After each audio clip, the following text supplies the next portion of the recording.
Hi there guys, it's Joey, and so this video is going to be all about my Litha or midsummer or summer solstice altar.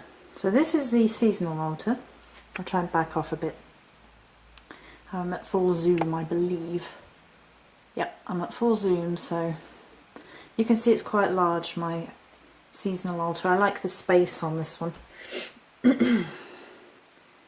More or less fully decorated in honour of the seasons and of the god and the goddess for Litha for midsummer. And the only thing that isn't on here at the minute is I don't have any flowers at the back.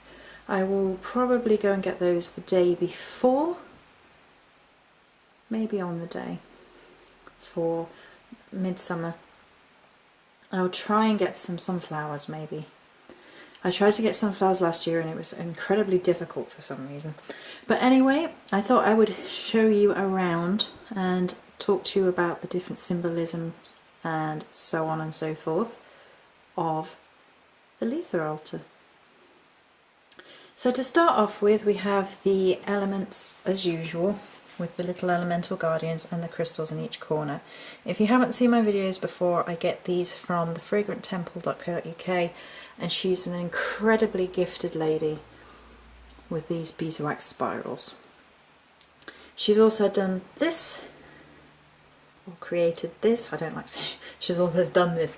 She's also created, I'm going to be like this all day, I'm in a funny old mood. So she also created this absolutely incredible beeswax spiral to honour the sun god, and I believe it's citrine. Yes, it is citrine within the candle itself and the wax sun down there. I also have her candle for the god and goddess. This is the goddess side. Now down in the base I have actually received a pair of key earrings as part of one of my competition wins as an extra, and I decided that they would be wonderful just to pop one on each side of the god and the goddess, just to imbue them over summer solstice. If you've never imbued jewellery before, it's an amazing idea. It does work really, really well. So the goddess candle there in red for summer solstice with her lovely spirally bits. And then down in here is a collection of Litha herbs, including marigold, there's lavender in there, there's red sandalwood in there, there's chamomile in there, there's all sorts of bits and pieces. And I put some of the wisteria, which I picked from outside, on the ground outside, that is growing on the trellis outside my back door. And you have her rose quartz rough crystal, her amethyst dragon's egg, seer stone, whatever you want to call it, moonstone, and her amethyst it's sort of a point, it's a sort of rough crystal bit there. And then down here I put the lighter one of the citrine points that I showed on a recent haul video that I got for Litha for this purpose. So move over to the god side. He is a lovely stag head with this incredible beeswax work from Fragrant Temple, and he has an ametrine dragon's egg, seer stone, whatever you want to call it. The other key there you can see a rose quartz crystal rough point on his side, a sunstone and his amethyst rough point, as well as a point of that cinnamon bark, which I also mentioned in one of my other videos that came to me last week. And I put the darker piece of citrine there for him, as well as this piece of oak that came to me as part of my Thurisaz week experimentations, however you want to put it. So that's the god and the goddess candle, and this actually came as part of a triple set where you also received this for the sun, this candle for the sun, and I have placed that within the cauldron, which is usually down by Morrigan's altar, to represent the bonfire. So if you haven't seen me do it before, I put tiger's eye and mahogany obsidian around the bottom to symbolise, without actually setting fire, burning embers. I love that idea. And then in the background you can see my Litha candle, which I created and has had its own video, my Morrigan spell protection bottle, which has its own video. The Litha sun spell candle, which had its own video. There's plenty of candles on my altar all year round, but right now, because it's Litha, summer solstice, candles, wishes on candles, all that sort of thing, bonfires, very, very prominent right now. Very, very prominent right now. So I think those are the key points, and then we can work outwards from the middle, which is the goddess statues. It's technically an incense burner, but I don't use it like that, I use it like this. So you've seen the things before. I always have 3 amethyst down there, and the amethyst spirit quartz is always down there. There's an amethyst around there, a little toadstool blue one for my birth one down there, the orb on top, and then underneath the orb is a same selection of Litha appropriate herbs. The red cloth square has been folded up underneath this, red being a fantastic colour for this time of year. The toadstools around there as always. The soapstone altar pentacle with the traquetta on it, with my power cauldron symbolising my Celtic power, faith, beliefs, is down there. There are 3 points of smaller citrine in front of the triple goddess to represent the triple god and his sun energies and that things, and I've left the 3 cherry quartz down there as well. So then around the goddess, as you can probably see, is my circlet. It's a fake circlet, it's not real flowers. It means I can reuse it every year. I actually found it abandoned in a restaurant. I waited for 2 hours while we were eating and whatever, kept it on the table in front of me in case someone came back for it. No one came back for it. So I took it home with me and I use it for my celebrations. Right, so then we have a whole host of beautiful crystals in circles, as it usually is around. So these, one there, one there, one there, one there, one there, one there, is, I amuse myself, is carnelian. Carnelian is, interestingly enough, all these stones are, or the first 2 I'm going to mention anyway, associated with Virgo, which I am. I'm a Virgo, and the orangey colours are quite often associated with Virgo as well, and it's weird because you get orange and blue stones associated with Virgo. So if you're going, no it isn't, sapphire is, that is too. And carnelian is a really powerful stone. It's a good stone for protection, for clearing off negative vibrations, burning it all off. That is then surrounded, interlinked with citrine, sorry. There's a couple of citrine here and a couple at the back, which you can't really see. Okay, so a few citrine in the circle with the carnelian. Citrine is working all the way through this altar because it's to do with the sun, it's to do with happiness, it's to do with energizing everything around it, encouraging everything around it, etc. So then we have these. Look at that bad boy right there, and then look at that one, and then, oh, they're so gorgeous. Where are the other 3? That one's wiggled. Look at that. And there. These are sardonyx. Sardonyx are also associated with Virgos. I'm not entirely sure why we have a lot of Virgo energy in the midsummer altar, but we do.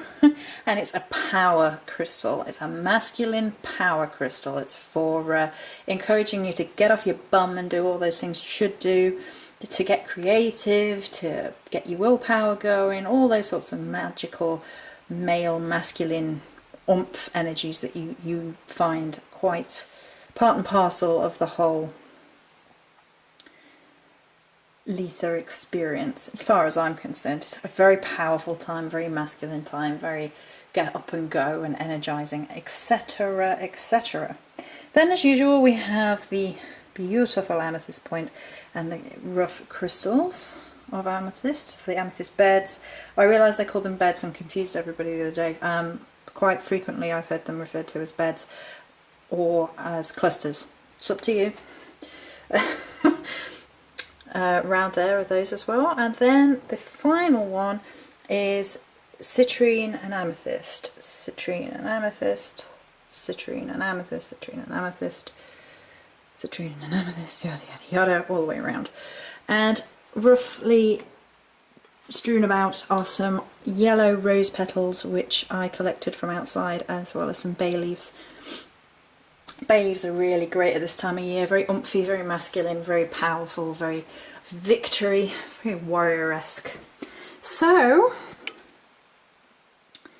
that is my Litha altar, apart from the flowers, which obviously I want to get this video done now so we can move into other things next week, maybe. Maybe. Definitely.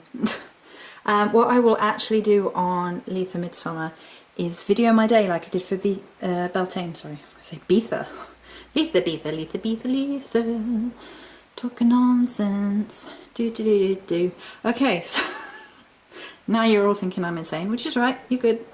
So I will video my summer solstice day like I videoed my Beltane day, and I will video the altar with the flowers on, because I think the flowers really do bring that extra layer to an altar. I really do. It's having the nature inside. I can't have an outside altar as much as I would like one, because the neighbours are our landlords and they wouldn't approve, and so I just have to make do with what I can. And for summer solstice, as people on Facebook know, our village has decided it's throwing a 3-day festival, and it just so happens the gnome is at home on the Friday as well, and he's on at home because I've got to go to the doctor's that day. But the festival is amazing. I'm so gifted, and I don't think they've done it before that I can recollect. And it's 3 days of there's going to be storytelling, there's going to be people playing music of all different kinds, there's going to be choirs going, there's going to be animals that you can go and I mean, that's really for kids, but I will be there, I don't care. Including a heavy horse. I've no idea if that means a fat horse or what, but a heavy horse, and you can go pet the farm animals and things. And I thought that was amazing for summer solstice. You go interacting with animals that you wouldn't otherwise get a chance to, and barbecues and fireworks and a fire show in the night with a bonfire on my village green. I could not believe it, because normally these things aren't in the village because the village is reasonably small, and I was like, really? Storytelling and coffee tasting and music, and they're getting me into the spirit of summer solstice. I'm telling you, it's incredible. I am blown away about this, and I will video the whole lot. So people are going to think I'm insane. Hi, I brought a video camera to the local village event. Whee! Anyway, so I thought I would show you how my altar is looking. I'm really quite pleased with it again. I do put quite a bit of time and effort and thought into these altars. The seasonal one changes quite a bit. Now, I think the Morrigan altar is tidy enough for me to show you a few changes to that. Yeah, why not? So, oh, by the way, up here, I've got my own Morrigan orb hanging up directly above her altar. So, let's sit. We are sitting down. Right. So the Morrigan altar is changed in that I have put quite a few of the raveny feathers that I found in her offering bowl. There you go, there's a better look inwards. I have a lot more than that. I have been finding them everywhere.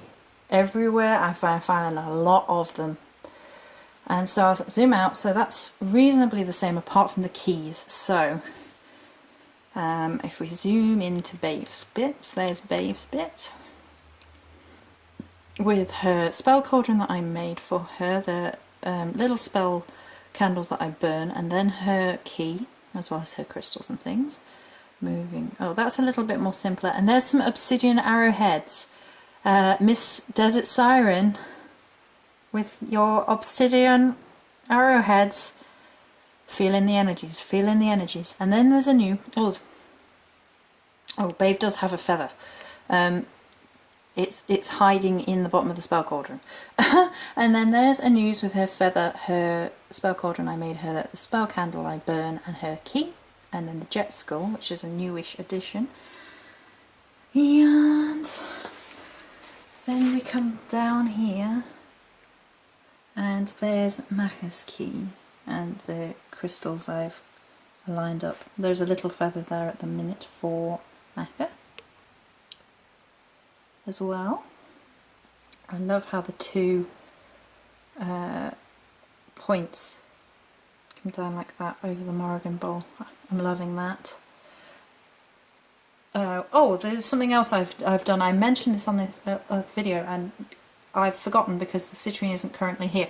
Right, if you go in here, this is now a feminine representation for amethyst rough crystal point to imbue the whole thing with feminine energies, and on this side there is normally a citrine one, but the citrine one is currently imbuing the incense for